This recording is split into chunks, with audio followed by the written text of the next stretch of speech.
কার অনুমতিতে শাহজালালে বিমান বাহিনীর সদস্যরা, জানতে বেবিচককে সংশ্লিষ্ট মন্ত্রণালয়ের চিঠি। ভাতা ও ব্যয়ের ব্যাখ্যা চায় অর্থ মন্ত্রণালয়। এখনো হাসিনাকেই প্রধানমন্ত্রী দেখছে মৎস্য অধিদপ্তর। সম্মাননার নামে অর্থ হাতানোর চেষ্টা, খোদ মহাপরিচালকের সম্পৃক্ততার অভিযোগ। নির্বাচনে ইসলামী দলগুলোর বৃহত্তর জোটের আভাস ইসলামী আন্দোলনের। সংস্কার শেষে 1.5 বছরের মধ্যে ভোটের দাবি। এবং ইউক্রেনে নতুন আন্তঃমহাদেশীয় ক্ষেপণাস্ত্র ছোড়ার হুঁশিয়ারি পুতিনের। শর্ত সাপেক্ষে যুদ্ধ বন্ধে ট্রাম্পের সঙ্গে বসতে চান আলোচনায়। দেখছিলেন শিরোনাম সংবাদ দুপুরে, আপনাদের সঙ্গে আছি আমি তোয়া আফরোজ। শাহজালাল বিমানবন্দরে 2021 সালের পর বিমান বাহিনীর সদস্য সংখ্যা কোন প্রক্রিয়ায় এবং কার অনুমতিতে ধাপে ধাপে বৃদ্ধি করা হয়েছে তা জানতে বেবিচকের কাছে ব্যাখ্যা চেয়েছে বেসামরিক বিমান চলাচল ও পর্যটন মন্ত্রণালয়। এর আগে বিমান বাহিনীর অতিরিক্ত সদস্যদের ভাতা প্রদান ও ইন-এইড টু সিভিল পাওয়ারের আওতায় আনার সুযোগ আছে কিনা তা জানতে একটি চিঠি দিয়েছে অর্থ মন্ত্রণালয়। বিস্তারিত আলিমুজ্জামান সাফওয়ানের রিপোর্ট। গত 5 আগস্ট দেশ ত্যাগ করে ভারতে পালিয়ে যায় শেখ হাসিনা। এর কিছুক্ষণ পরই বিমানবন্দর অরক্ষিত রেখে নিরাপত্তার দায়িত্বে থাকা এপিবিএন সদস্যরাও পালিয়ে যায়। এতে অস্থিরতা দেখা দেয় শাহজালাল বিমানবন্দরে। বন্ধ করে দেওয়া হয় ফ্লাইট ওঠানামা সহ বিমানবন্দরের যাবতীয় কার্যক্রম। কয়েক ঘন্টা বন্ধ থাকার পর বিমান বাহিনীর সদস্যরা নিরাপত্তার দায়িত্ব নিলে স্বাভাবিক হয়ে আসে বিমানবন্দরের কার্যক্রম। তবে ধাপে ধাপে বিমান বাহিনীর 1450 জন সদস্য নিরাপত্তার কাজে নিয়োজিত করা নিয়ে উঠেছে নানা প্রশ্ন। কোন প্রক্রিয়ায় কার নির্দেশে বিমান বাহিনীর এ সদস্যদের দায়িত্ব দেওয়া হয়েছে তা জানতে চেয়েছে অর্থ মন্ত্রণালয়। পাশাপাশি বেবিচকের বিধিমালা অনুযায়ী ইন-এইড টু সিভিল পাওয়ারের আওতায় বিমান বাহিনীর সদস্যদের নিয়োজিত করার সুযোগ আছে কিনা তাও জানতে চাওয়া হয়েছে। বিমান বাহিনীর সদস্যদের ভাতা প্রদান ও বেবিচকের বার্ষিক আয় ব্যয়ের সাথে এর খরচ সামঞ্জস্যপূর্ণ হবে কিনা তার তথ্য চেয়েছে অর্থ মন্ত্রণালয়ের উপসচিব স্বাক্ষরিত এ চিঠিতে।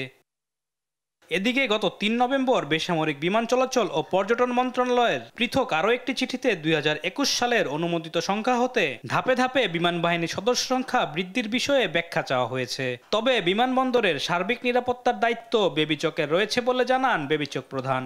তো নিরাপত্তার দায়িত্ব কার এইটি ফোর অনুযায়ী সিভিল এভিয়েশন অথরিটি চেয়ারম্যানকে পুরো দায়িত্ব দেওয়া হয়েছে। কে কোথায় কোন ডিউটি করবে, কোন রেসপন্সিবিলিটি কমপ্লিটলি দায়িত্ব তার। সেই অনুযায়ী সমস্ত দায়িত্ব ভাগ করে দিয়েছে, সবাই তার জায়গার মতো দায়িত্ব পালন করছে। এখন একটা এয়ারপোর্টে কিন্তু 24টা অর্গানাইজেশন আপনার কাজ করে, তো 24টা অর্গানাইজেশনের ভিতরে কিন্তু ভালো সম্পর্ক থাকা দরকার। টার্মিনাল কারো অফিস নিয়ে বসে থাকার জায়গা নয় বলেও মন্তব্য করেন তিনি। থার্ড টার্মিনালে কিন্তু আমরা যেটা করব সেটা হলো আমাদের প্যাসেঞ্জার ফ্রেন্ডলি করবো, অফিস বেজ না, সবাই অফিস নিয়ে বসে থাকবে এরকম না। This will B a professional airport, it's a terminal, it's not a airport. Airport কিন্তু পুরোটাই মিলে airport, terminal 1, terminal 2, terminal 3। So আমি যদি একই কনসেপ্ট চিন্তা করি, টার্মিনাল 3তে আমি টার্মিনাল 1, 2তে যেভাবে অফিস নিয়ে বসে আছি সবাই হয়ে যাবো, সেই কনসেপ্টে গেলে কিন্তু উইল গো রং। এর আগে বিমানবন্দরের নিরাপত্তা সংস্থা এফসেকের সঙ্গে এপিবিএন এর অফিস সংক্রান্ত দ্বন্দ্বের জেরে বিমানবন্দর থানায় জিডি করে এপিবিএন। আলিমুজ্জামান সাফওয়ান, দেশ টিভি, ঢাকা। এখনো শেখ হাসিনাকেই প্রধানমন্ত্রী হিসেবে দেখেছে মৎস্য অধিদপ্তর। সম্প্রতি কাগজে কলমে তাকে সম্মাননা দেওয়ার নামে লাখ লাখ টাকা হাতানোর চেষ্টা করেছে দপ্তরটি। এমন কর্মকাণ্ডে কয়েকজন অসাধু কর্মকর্তার সঙ্গে খোদ মহাপরিচালকের সম্পৃক্ততা উঠে এসেছে দেশ টিভির অনুসন্ধানে। বিষয়টি হিসাব বিভাগের নজরে এলে আটকে দেওয়া হয় বিলটি। M A Azima report. Sheikh Hasina পালিয়েছে 5 আগস্ট, অথচ 22 আগস্ট তাকে মাননীয় প্রধানমন্ত্রী উল্লেখ করে বিশেষ সম্মাননা পদক দেওয়ার নামে আর্থিক মঞ্জুরি প্রদান করেছেন মৎস্য অধিদপ্তরের মহাপরিচালক জিল্লুর রহমান। বিষয়টি জানতে মৎস্য ভবনে দেশ টিভি টিম খরচ না করে মঞ্জুরি প্রদানের বিষয়টি অকপটে স্বীকার করেন মহাপরিচালক। খরচটা কি হয়েছে আসলে? না, আসলে হয়নি। এটা অবজেকশন আসছিল নাকি? অবজেকশন। আচ্ছা, যে খরচটা হলো না তাহলে সেটা আপনি কিভাবে ছাড় করলেন? ওই ছাড় কোথায় হলো? এই যে আপনি স্বাক্ষর করেছেন। আমি এটা মঞ্জুরি প্রদান করেছি। উল্টো জানতে চান অর্থ লোপাট চেষ্টার এ তথ্য প্রমাণ কিভাবে পেল দেশ টিভি। এটা কাগজটা আমার অফিস থেকে গেছে, কিভাবে গেল? এটা কি আপনার? হ্যাঁ, আমার স্বাক্ষরিত। তার মঞ্জুরি পেয়েই 25 আগস্ট ক্রয় সরবরাহ ও সেবা বাবদ ব্যয়ের বিল তৈরি করেন প্রশাসনিক কর্মকর্তা মোহাম্মদ কামরুজ্জামান। এবার তার মুখোমুখি দেশ টিভি টিম। কামরুজ্জামানের দাবি, মহাপরিচালক মঞ্জুরি দেয়ায় বিলটি তৈরিতে বাধ্য ছিলেন তিনি। কারণ এটা কেন করে যে আমাদের ডিজি স্যাররা অনেক ধরুন প্রতিদিন শত শত স্বাক্ষরের বিষয় থাকে, তো সেটার হয়তো বা টাইম থাকে না। তো আমাদের যারা সাবডিভিশন করা থাকে তারা এই যে মঞ্জুরি আদেশ এটা দেখি করে, কিন্তু এই মঞ্জুরি আদেশ হওয়ার আগ পর্যন্ত কতবার একটা লম্বা প্রসেস অতিক্রম করতে হয়েছে, এবং আমাদেরকে কিন্তু এর চেয়ে বেশি দেখার সুযোগ নেই। আসলে আমরা যখন এটা নিয়ে, কারণ ফার্স্টে তো আসলে এটা ক্যাচ করতে পারিনি, তাই না, সত্য কথা, কারণ আমাদের প্রতিনিয়ত অনেক রকমের বিষয় থাকে, তখন তো অবশ্যই আমরা অনুতপ্ত হয়েছি। পরিস্থিতি বুঝতে পেরে সটকে পড়েন হাসিনাকে প্রধানমন্ত্রী বানিয়ে ভুয়া বিল তৈরির আরেক কারিগর, জেলা মৎস্য কর্মকর্তা রিজার্ভ মোহাম্মদ মামুনুর রশিদ। বিষয়টি নিয়ে কথা বলতে এবার হিসাব মহানিয়ন্ত্রকের কার্যালয়ে দেশ টিভি। প্রয়োজনীয় কাগজপত্র না থাকায় বিলটি আটকে দেয়া হয় বলে জানান তিনি। ওরা এখানে রেফার করার পরে কিন্তু আমরা পাস করি নাই, ঠিক আছে। আর মনে করেন একটা বিল পাস করার ক্ষেত্রে কিছু কিছু জিনিস থাকে যে এখন নাই, তার বিল আমি পাস করবো কীভাবে? যতক্ষণ পর্যন্ত প্রপার অথরিটি যা ইচ্ছা করুক গিয়া, প্রপার অথরিটি প্রপার কাজ সুষ্ঠুভাবে সমাধান হয়েছে এই ধরনের ডকুমেন্ট আমাদের কাছে না দিব, ততক্ষণ পর্যন্ত আমরা কোনো বিল পাস করব। তার মানে তারা তো বিষয়টা এক প্রকার তারা হয়তো বুঝে ফেলছে, ইতিমধ্যে বুঝে, এবং শুধু দায়িত্ব এই বিলটা পাঠানোর পরে আমি দায়িত্বশীল যারা তাদেরকে বলছি যে আপনাদের এই কাজগুলি ঠিক না। পালিয়ে যাওয়া সাবেক প্রধানমন্ত্রী শেখ হাসিনাকে সম্মাননা জানাতে ক্রেস্টের বিল ধরা হয়েছিল 1,71,100 টাকা। এম এ আজিম, দেশ টিভি, ঢাকা। আগামী জাতীয় নির্বাচন সামনে রেখে ইসলামী দলগুলোর বৃহত্তর জোট হতে পারে বলে আভাস দিয়েছেন ইসলামী আন্দোলন বাংলাদেশের আমির মুফতি সৈয়দ মোহাম্মদ রেজাউল করিম। দেশ টিভিকে দেওয়া সাক্ষাৎকারে বলেন, আগামী 1.5 বছরের মধ্যে প্রয়োজনীয় সংস্কার শেষে নির্বাচন চায় তার দল। তবে মতপার্থক্য থাকলেও জামায়াতের সাথে যোগাযোগ রাখছেন বলে জানান মুফতি সৈয়দ রেজাউল করিম। বিস্তারিত শাহিদুজ্জামান সাকিবের রিপোর্ট। রাজনীতির মাঠে সরব থাকলেও গেল দশকে কোনো আসন থেকে জয় পায়নি ইসলামী আন্দোলন বাংলাদেশ। তবে হাসিনা সরকার পতনের পর নতুন করে আলোচনায় এসেছে দলটি, বেড়েছে দলটির ভক্ত সমর্থকও। এবারও হাত পাখা মার্কা নিয়ে মাঠে থাকতে চায় নেতাকর্মীরা। রাজনীতি ও আগামীর বাংলাদেশ নিয়ে দেশ টিভিকে বিশেষ সাক্ষাৎকার দিয়েছেন ইসলামী আন্দোলন বাংলাদেশের আমির চরমোনাই পীর মুফতি সৈয়দ মোহাম্মদ রেজাউল করিম। জানিয়েছেন, আগামী নির্বাচন নিয়ে পরিকল্পনাও। সব ঠিক থাকলে নির্বাচনের আগেই গড়তে পারে ইসলামী দলগুলোর নতুন জোট। ইসলামী যে দলগুলো আছে, আমরা সবাই যেন নির্বাচনের সময় ইসলামের পক্ষে একটি বাক্স পাঠাতে পারি, এই একটা চিন্তা নিয়ে আমরা কাজ করতেছি এবং ইসলামী দলগুলোর সাথে আমরা যোগাযোগ রক্ষা করে চলছি, তারাও আমাদের সাথে করছে। আমরা চাইতেছি যে নির্বাচনের সময় যেন ইসলামের পক্ষে একটা বাক্সই যায়। এখন এই কার্যক্রমটা আলহামদুলিল্লাহ আশা করি অনেকটা বাস্তবায়ন হবে, এরকম আশাবাদী আমরা। অন্তর্বর্তী সরকারের 100 দিন পার হলেও সংস্কারে কিছুটা বিলম্ব হচ্ছে বলে মনে করেন এই ইসলামী চিন্তাবিদ। বলেন, দ্রুত সময়ের মধ্যে সংস্কার ও নির্বাচন আয়োজন দুটোই জরুরি। প্রয়োজনীয় সংস্কার খুব ত্বরিত করার পরই নির্বাচনী একটা রোডম্যাপ ঘোষণা করা দরকার, খুব ত্বরিত। কারণ তারা এটা পরিষ্কার না করায় জনগণের মধ্যে, রাজনৈতিক দলের মধ্যে একটা কিন্তু প্রশ্ন কিন্তু বারবার আরও বাড়তেছে, আর এটা কিন্তু একটা সংজ্ঞা তৈরি হইতেছে। 1 থেকে 1.5 বছরের মধ্যেই কিন্তু টাইম এর বেশি না হওয়া উচিত।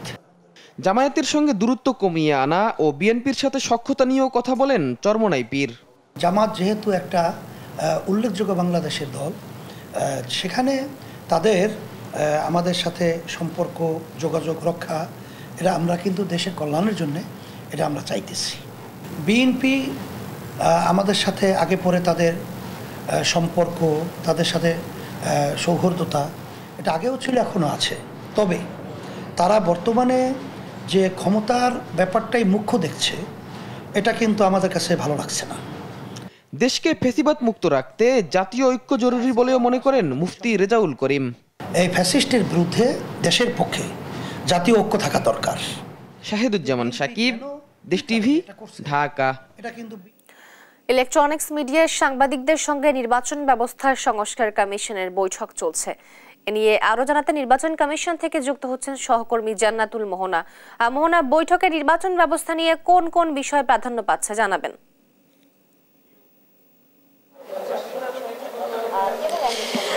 সকাল থেকে যে বৈঠকটি শুরু হয়েছে নির্বাচন কমিশনে ইলেকট্রনিক মিডিয়ার জ্যেষ্ঠ প্রতিবেদক এবং সম্পাদকদের নিয়ে, সেই বৈঠক এখন পর্যন্ত চলছে এবং আমরা দেখতে পেয়েছি বৈঠকে বিভিন্ন ইলেকট্রনিক মিডিয়ার জ্যেষ্ঠ প্রতিবেদক এবং সম্পাদকরা এসে উপস্থিত হয়েছেন এবং বদিউল আলম মজুমদারের নেতৃত্বে যে নির্বাচন ব্যবস্থা সংস্কার কমিশনের যারা রয়েছেন তারা বৈঠক করছেন। তো আমরা জানি যে নির্বাচন ব্যবস্থা সংস্কার কমিশন থেকে বিভিন্ন দলের সাথে বা বিভিন্ন সুধী মহলের সাথে যে 6টি বিষয়ের উপর আলোচনা বা যে 6টি বিষয়ের উপর আলোকপাত করতে যাচ্ছেন এই নির্বাচন ব্যবস্থা সুষ্ঠু নিরপেক্ষ নির্বাচন দেওয়ার জন্য। তো সেই আলোচনার প্রথম বিষয়টি হচ্ছে সংখ্যানুপাতিক নির্বাচন হতে পারে কিনা, সেই বিষয় নিয়ে আলোচনা করছেন এবং দ্বিতীয়ত যে বিষয়টি পাক্ষিক পার্লামেন্ট ব্যবস্থা নিয়ে আগামী নির্বাচন করা যায় কিনা। এরপরে যে বিষয়টি যে প্রার্থীরা যারা হবেন তাদের কি কি যোগ্যতা থাকতে পারে বা তারা কোন কোন যোগ্যতার ভিত্তিতে নির্বাচনে দাঁড়াতে পারবেন সেই বিষয়েও আলাপ হচ্ছে। এবং এরপরে যে বিষয়টি জনমনের প্রত্যাশার যে বিষয়টি সেটা হচ্ছে জনগণ সুষ্ঠুভাবে ভোট দিতে পারবে কিনা, জনগণের নিরাপত্তা থাকবে কিনা ভোটের পরিবেশে, যেটা বিগত সরকারের সময় অনেক সময় দেখা গিয়েছে যে অনেক জায়গায় ভোটের দিন বিভিন্ন ধরনের অনাকাঙ্ক্ষিত ঘটনা ঘটে থাকে। সেখানে আমরা দেখেছি যে সেই অনাকাঙ্ক্ষিত যে ঘটনাগুলো সেই ঘটনাগুলো হচ্ছে যে আমরা এড়িয়ে যেতে এবার ভোটের নিরাপত্তা বা ভোটারদের নিরাপত্তা নিশ্চিত করা যাবে কিনা সেই বিষয়ে আলাপ হতে পারে। ভোটারদের নিরাপত্তা নিশ্চিতে কি কি ব্যবস্থা গ্রহণ করতে পারেন তারা।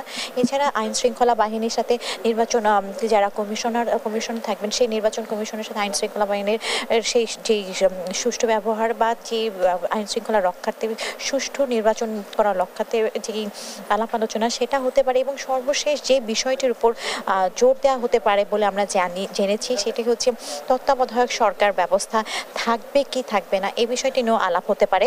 তবে আমরা আজকের বৈঠকে আমরা যতটুকু শুনতে পেয়েছি যে এবার আসন সংখ্যা বৃদ্ধি পেতে পারে এবং ঘূর্ণায়মান পদ্ধতিতে নির্বাচন হতে পারে বলে আমরা জেনেছি, যেখানে নারীদের আসন সংখ্যা আরও 100 আসন সংখ্যা বৃদ্ধি পেতে পারে। তো এই নির্বাচন কমিশন ভবন থেকে আমার কাছে এই ছিল সর্বশেষ সংবাদ। মোহনা, আপনাকে ধন্যবাদ। নির্বাচন কমিশন থেকে সর্বশেষ খবর জানাচ্ছিলেন আমাদের সহকর্মী জান্নাতুল মোহনা। দীর্ঘ 14 বছর পর অনুষ্ঠিত হচ্ছে চুয়াডাঙ্গা জেলা বিএনপি সম্মেলন। সেখান থেকে বিস্তারিত জানাতে যুক্ত হচ্ছেন সহকর্মী খায়রুজ্জামান সেতু। বিএনপি সম্মেলন ঘিরে কেমন আয়োজন দেখছেন, মানুষজনের উপস্থিতি কেমন জানাবেন। ধন্যবাদ। আপনি জানেন যে আজকে কিন্তু চুয়াডাঙ্গা জেলা বিএনপির সম্মেলন অনুষ্ঠিত হচ্ছে, যেটা দীর্ঘ 14 বছর পর। একই সাথে কিন্তু বলা যেতে মানে আরেকটা খবর জানিয়ে রাখি, সেটা হচ্ছে কিন্তু যখন কুষ্টিয়ার অধীনে ছিল চুয়াডাঙ্গা, সেই কুষ্টিয়ার অধীনে থাকা অবস্থায় কিন্তু চুয়াডাঙ্গার একটা সম্মেলন হয়েছিল 1978 সালে, যেটা ব্যালটের মাধ্যমে। সেই ব্যালটের মাধ্যমে কিন্তু মানে দীর্ঘ 2 যুগ পরে কিন্তু চুয়াডাঙ্গাতে আবারও এই ব্যালটের মাধ্যমে কর্মীরা তাদের নেতা নির্বাচন করার সুযোগ পাচ্ছে। এবং আজকে কিন্তু সেই মহেন্দ্র করে আর কি অধিবেশন হবে। আমি শুধু তাই নাই, আমি আরো জানিয়ে রাখি যে নেতা কর্মীরা কিন্তু তারা তাদের পছন্দের নেতা কর্মীকে হচ্ছে নির্বাচন করার জন্য কিন্তু একদম সজাগ আছে। আমি একটা কাউন্সিলর মানে ভোটার কিংবা নেতার সাথে কেমন নেতৃবৃন্দ চান যে আজকে যে কাউন্সিল, এই কাউন্সিলে কেমন নেতা নির্বাচন করতে চান? আমরা এই দীর্ঘ 17 বছর যে নেতা আমাদের সুখে দুঃখে জেল জুলুম জেলখানায় মানুষের খোঁজ খবর রেখেছে, সেই রকম নেতাই আমরা নির্বাচিত করতে চাই। ধন্যবাদ। যা শুনছিলেন আর কি, মানে এই যে চুয়াডাঙ্গার, বিশেষ করে চুয়াডাঙ্গার কর্মী আছে তাদের বক্তব্য একটাই, কিন্তু গত তৎকালীন যে স্বৈরাচার আওয়ামী লীগ সরকার ছিল, সেই আওয়ামী লীগ সরকারের কারণে কিন্তু চুয়াডাঙ্গা জেলা বিএনপি কিন্তু একেবারে কোণঠাসা ছিল। সেই যে মানে বলা যেতে পারে যে একেবারে দুর্দিনে এসে কিন্তু যারা আছে এই কর্মীদের পাশে দাঁড়িয়েছে কিংবা এই দলটাকে এই ধরনের নেতাকেই কিন্তু নির্বাচন করতে চাই। আমি আরো জানিয়ে রাখি, সেটা হচ্ছে কিন্তু এই যে সকাল 10:30টায় কিন্তু এই চুয়াডাঙ্গা টাউন ফুটবল মাঠে হচ্ছে সম্মেলনের প্রথম এখন কিন্তু চলছে হচ্ছে আপনার স্থানীয় নেতৃবৃন্দের বক্তব্য। ইতিমধ্যে কিন্তু আমাদের ভিতরে কিন্তু উপস্থিত হয়েছেন বাংলাদেশ জাতীয়তাবাদী দল বিএনপির মহাসচিব মির্জা ফখরুল ইসলাম আলমগীর। এছাড়াও কিন্তু ভার্চুয়ালি আছে যোগ দেবেন আর কি দলের ভারপ্রাপ্ত চেয়ারম্যান জনাব তারেক রহমান। এই ছিল চুয়াডাঙ্গা থেকে সর্বশেষ। সেতু, আপনাকে ধন্যবাদ। চুয়াডাঙ্গা থেকে বিএনপি সম্মেলনের বিষয়ে সর্বশেষ খবর জানাচ্ছিলেন আমাদের সহকর্মী সেতু। সড়কে বিশৃঙ্খলা ও অপরাধ দমনে মধ্যরাতে রাজধানীর সড়কে চেকপোস্ট বসিয়ে অভিযান পরিচালনা করেছে সেনাবাহিনী। অভিযানে আইন অমান্যকারী মোটরসাইকেল ও যানবাহনগুলোর বিরুদ্ধে শাস্তিমূলক ব্যবস্থা নেওয়া হয়। আরো জানাচ্ছেন সহকর্মী এনআই নাহিদ। রাতে রাজধানীর সড়কে সড়কে পুলিশ ও সেনা টহল, আইন শৃঙ্খলা নিয়ন্ত্রণে চেকপোস্ট বসিয়ে চালানো হয় তল্লাশি। গত রাতে রাজধানীর মগবাজারে হাতিরঝিল থানা ও সেগুনবাগিচা শিল্পকলা ক্যাম্প আর্মি যৌথভাবে চেকপোস্ট বসিয়ে অভিযান পরিচালনা করে। এ সময় হেলমেট ছাড়া মোটরসাইকেল আরোহী, ড্রাইভিং লাইসেন্স না থাকায় অনেকের বিরুদ্ধে সড়ক পরিবহন আইনে শাস্তিমূলক ব্যবস্থা নেওয়া হয়। রাতের পরিস্থিতি স্বাভাবিক রাখতে পুলিশ সেনার এমন যৌথ অভিযানে খুশি সাধারণ মানুষ। এই রোডটাতে প্রচুর পরিমাণ ছিনতাই হয়, ওই সাইডটাও খুব ছিনতাই হয়। তো যৌথ অভিযানটা সক্রিয় পুলিশ সহ যেখানে আছেন, এটা আমি মনে করি খুব ভালো এবং অথেন্টিক। ভালো হয়েছে আমাদের জন্য, আসলেই অনেক ভালো হয়েছে। মাঝখানে তো অনেক কিছু ছিল, এখনকার যে সিচুয়েশন সেই সিচুয়েশন অনুযায়ী এটা আসলেই দরকার ছিল। আগামী দিনগুলোতে আমরা চাই এরকম সক্রিয় থাকুক সেনাবাহিনী, পুলিশ। আইন শৃঙ্খলা পরিস্থিতি স্বাভাবিক রাখতে দিনের পাশাপাশি রাতেও নিয়মিত এমন অভিযান চলমান থাকবে বলে জানায় বাংলাদেশ সেনাবাহিনী। এনআই নাহিদ, দেশ টিভি, ঢাকা। গাজীপুরের শ্রীপুরে পিকনিকের বাস বিদ্যুতায়িত হয়ে মৃত্যু হয়েছে 3 বিশ্ববিদ্যালয়ের শিক্ষার্থীর। শনিবার সকালে দোতলা একটি বাসে বিদ্যুতায়িত হলে ওই শিক্ষার্থীরা নিহত হয়। তাৎক্ষণিকভাবে নিহত শিক্ষার্থীর নাম জানা না গেলেও তিনি ইসলামিক ইউনিভার্সিটি অব টেকনোলজির শিক্ষার্থী বলে জানা গেছে। এ ঘটনায় আহত হয়েছেন আরও অন্তত 5 জন। আহতদের হাসপাতালে ভর্তি করা হয়েছে।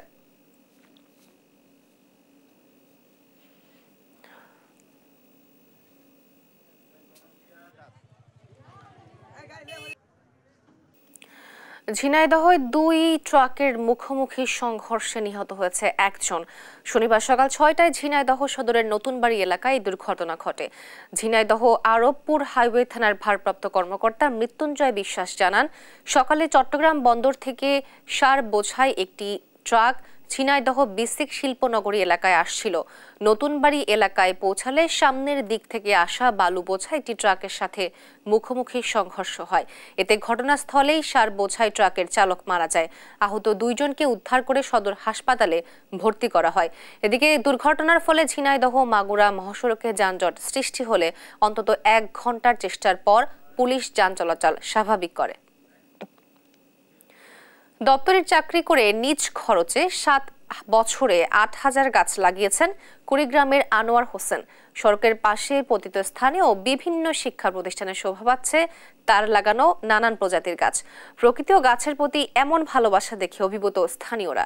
মোহাম্মদ জুয়েল রানার প্রতিবেদন জানাচ্ছেন জান্নাতুল মোহনা। নিজের হাতে গড়েছেন নার্সারি, সেখান থেকে প্রায় প্রতিদিন গাছের চারা তুলে মোটরসাইকেলে বেঁধে নেন। গন্তব্য বিভিন্ন শিক্ষা প্রতিষ্ঠান, অফিস আদালত, সড়ক কিংবা কোনো পতিত জমি। 7 বছর ধরে এভাবেই গাছ রোপণ করছেন কুড়িগ্রাম সদর উপজেলার হলখানা ইউনিয়নের আরাজি পলাশবাড়ি এলাকার আনোয়ার হোসেন। সদরের টাপুরচর সরকারি প্রাথমিক বিদ্যালয়ের অফিস সহায়ক হিসেবে চাকরি করা আনোয়ার অবসর পেলেই গাছের চারা নিয়ে ছুটে যান জেলার বিভিন্ন স্থানে। এ পর্যন্ত 8000-এরও বেশি গাছ লাগিয়েছেন তিনি। তার নিজের হাতে লাগানো আম, জাম, কাঁঠাল, বকুল, বট, সোনালু ও কৃষ্ণচূড়া সহ বিভিন্ন প্রজাতির গাছ শোভা পাচ্ছে বিভিন্ন প্রতিষ্ঠান ও সড়কের দুপাশ জুড়ে। এছাড়াও পৌর কর্তৃপক্ষ ও সড়ক বিভাগের অনুমতি নিয়ে সড়ক বিভাজনগুলোতে গড়ে তুলেছেন ফুলের বাগান। এতে বহুগুণে বেড়েছে শহরের সৌন্দর্য। বৃক্ষ ও প্রকৃতির প্রতি আনোয়ারের এমন ভালোবাসায় বৃক্ষপ্রেমী নাম দিয়েছেন স্থানীয়রা। বিভিন্ন জায়গায় গাছ লাগাইছে, খুব সুন্দর। এলাকার মানে সব গাছের ফল পাড়িয়ে খায়। এই নদী সংরক্ষণের বাঁধের উপর দিয়ে এত সুন্দর করে কৃষ্ণচূড়া গাছ লাগানো হয়েছে, যার ফলে মানুষ এখানে মানে ছায়া পায়, আমরা আসি, দেখতেও অনেক সুন্দর লাগে। প্রকৃতির প্রতি গভীর টান থেকে দীর্ঘদিন ধরে গাছ রোপণ করে আসছেন আনোয়ার। সরকারি বেসরকারি সহায়তা পেলে আরও উৎসাহ নিয়ে কাজ করতে পারবেন বলেও জানান তিনি। এবং শহর কেন্দ্রিক যে জায়গাগুলো রয়েছে যেখানে কাঠবাদাম, কৃষ্ণচূড়া এবং বিভিন্ন রোড ডিভাইডে ফুলের বাগান রয়েছে, সেই বাগানগুলো এখন সবাইকে ভালো লাগে, আমাকেও খুব ভালো লাগে। তো এগুলো করতে গিয়ে আমি অর্থনৈতিকভাবে খুবই মানে সংকটে পড়ি, যার কারণে আমার চাহিদা অনুযায়ী আসলে আমি এগুলো করতে পারতেছি না। তার এমন কাজে বিত্তবানদের পাশে দাঁড়ানোর প্রত্যাশা স্থানীয় জনপ্রতিনিধির। চেয়ারম্যান হিসাবে তাকে আরও উৎসাহিত করতেছি যেন আরও দীর্ঘদিন এই কাজগুলো করে। এই আনোয়ারকে যদি সমাজের বিত্তবান মানুষ এবং সরকারিভাবে যে কোনো পৃষ্ঠপোষকতা প্রদান করা হয় তাহলে পরিবেশ বান্ধব পরিস্থিতি তৈরি হবে। আনোয়ারের এমন মহতী উদ্যোগ ছড়িয়ে পড়ুক সারা দেশে, এমনটাই চান বৃক্ষপ্রেমীরা। নিউজ ডেস্ক, দেশ টিভি।